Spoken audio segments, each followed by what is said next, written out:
Welcome back guys! It's our last day dito sa Baguio and magbe-breakfast buffet muna tayo and then afterwards magre-ready na tayo ng mga gamit natin kasi magche-check out na tayo ng 11 o'clock. Tingnan natin yung mga food nila for today kung parehas lang ba nung yesterday or magkaiba.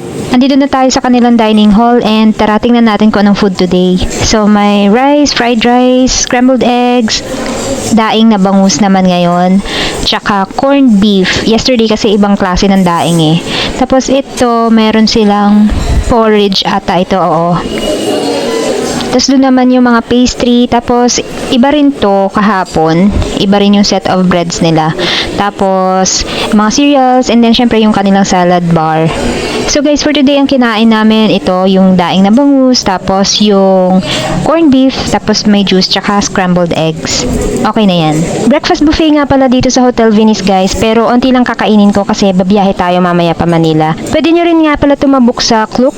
Use my promo code VA Diaries Klook to get additional discount. Tara guys, check out na tayo. Yan nga pala yung mga items na nabili natin kanina dun sa Baguio Market. O, kasya lahat dun sa sako bag.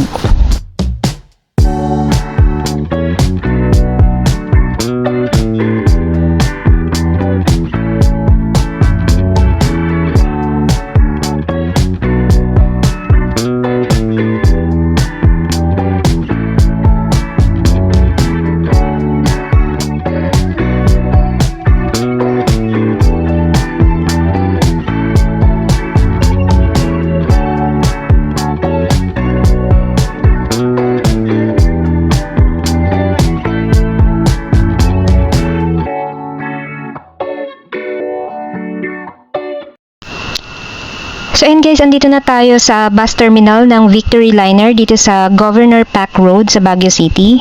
Diretso tayo sa ticketing booth para makita nyo rin kung saan.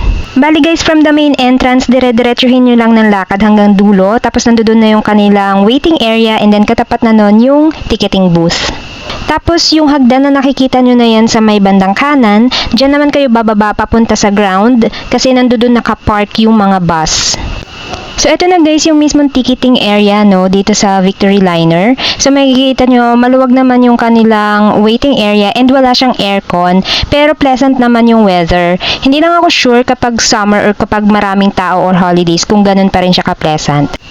Yung pinabook nga pala namin pabalik ng Manila is yung Deluxe Express na lang kasi 700 pesos lang yon and Express na din naman siya so wala nang stopover and 4 to 5 hours lang din naman yung travel time niya.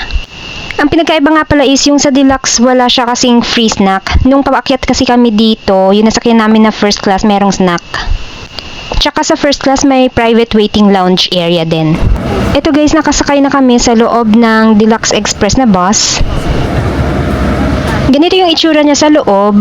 Spacious din naman yung aisle. Tapos yung seat configuration is 2x2. Dalawa sa kaliwa, dalawa sa kanan. Tapos yung sa dulo, yung magkakasunod na hanggang 5 person ata yon. Okay naman yung legroom niya, tapos may armrest. Hindi ko lang alam kung nare-recline ba siya. So may CR din tong bus na to guys. Ayan, yung nakikita nyo na yan yung CR. Pero sa tansya ko, parang mas malaki ng konti yung CR ng first class bus na nasakyan namin nung papunta pa lang kami dito sa Baguio. Kung gusto nyo po palang mapanood yung video vlog nung first class bus experience namin dito sa Victory Liner nung paakyat pa lang kami ng Baguio, panoorin nyo po sana kapag may time kayo. Ilalagay ko po yung link sa description box. 12:15 nga pala yung pinili namin na schedule and ayan, paalis na yung bus. Actually, 2 minutes earlier nga eh. 12:13 pa lang pero ito, lumalarga na.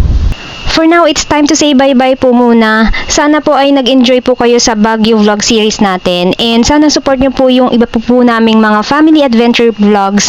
And please use promo code VA Diaries Klook sa kahit anong hotels, flights, tours, and activities ninyo during your travels. Basta nasa Klook po, pwede nyo pong gamitin yung VA Diaries Klook code up to 5 times of usage. Thank you so much po. Please don't forget to like, share, and subscribe. See you on the next one!